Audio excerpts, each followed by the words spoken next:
اهلا وسهلا بيكم في حلقة جديدة من قناة سينما اونلاين. حلقة النهاردة هتكون تريلر رياكشن جديدة، والفيلم اللي هنعمل رياكشن للتريلر بتاعته النهاردة هو شماريخ. قبل بس ما نخش في الحلقة يا ريت تعملوا لايك وتشيروا الحلقة في كل مكان، ولو انتوا لسه مشتركتوش في القناة انزلوا دلوقتي اشتركوا. يلا بينا نخش في الحلقة. هتسمع انت كلامي على فكرة دلوقتي. يلا.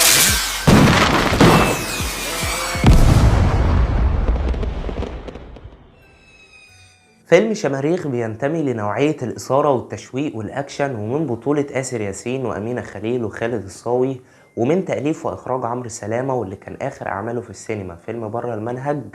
طيب تمام، دلوقتي أنا هشوف معاكم الإعلان لأول مرة. ثواني بس أجيب السماعة والتليفون ونتفرج.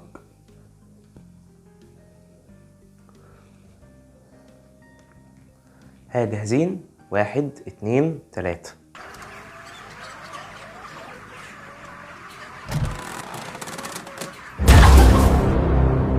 ابني اللي انا همسكه كل ده ما ينفعش ابدا يكون عنده ولا نقطة ضعف واحد. مستعد تقتل كام واحد علشان يعترف بيك وياخدك في حضنه وتقول له يا بابا؟ طلقة واحدة زيادة وكنا خلصنا من القصة دي.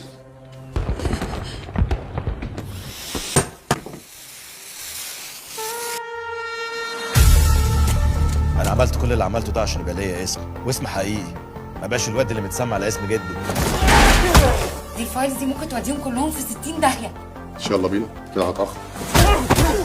انا معايا فلوس كتير قوي، هديك فلوس بس افتح لي. اقول لك يا ابي، حد قال لك ان انا شغال عند اللي جابوكي؟ وانت الطول اصلا.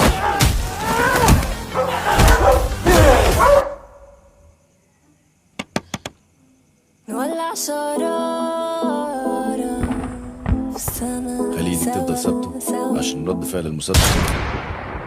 نولع شرارة. شمروخ في كفي والدنيا خلفي، خليك خلفي عشان اصفي وضع بالصالة واللعبة طرفي، بلعب على فرد ما لقيتش بفي، اسم بارود فرجوك يطفي، تنجح معايا من غير ما اقفي، ولا دايما حاجة يقولها عشان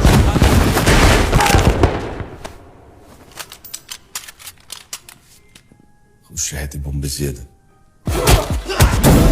وحشتيني يعني، انت حلوة. ده هتسمع انت كلامي على فكرة دلوقتي. يلا.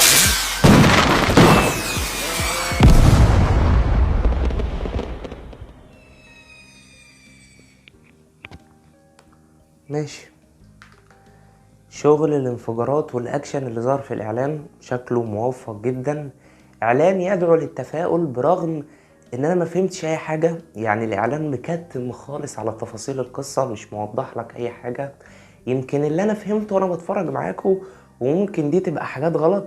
تقريبا كده خالد الصاوي طالع ابو آسر ياسين، وعايز آسر ياسين هو اللي يمسك الشغل بقى مكانه.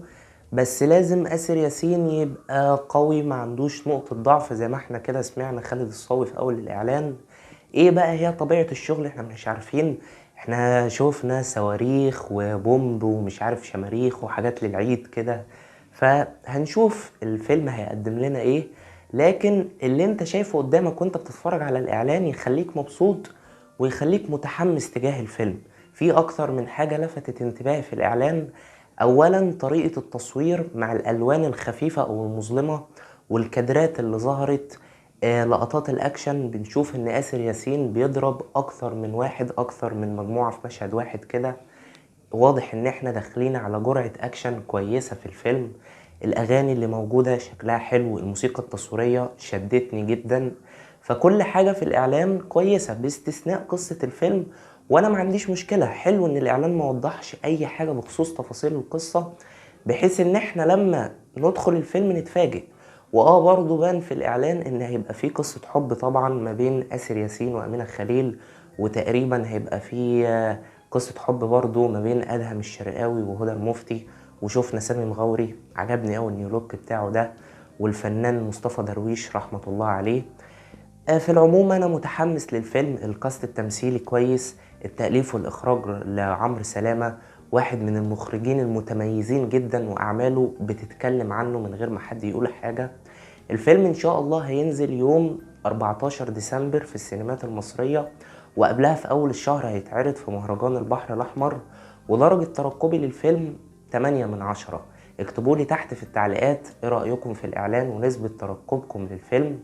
ويا رب الحلقة تكون عجبتكم، ولو عجبتكم اعملوا لايك وشيروا الحلقة في كل مكان، واشتركوا في القناة لو أول مرة، وما تنسوش تتابعوا صفحة سينما أونلاين على الفيسبوك. شكرا جدا ليكم على المشاهدة، أشوفكم على خير، سلام.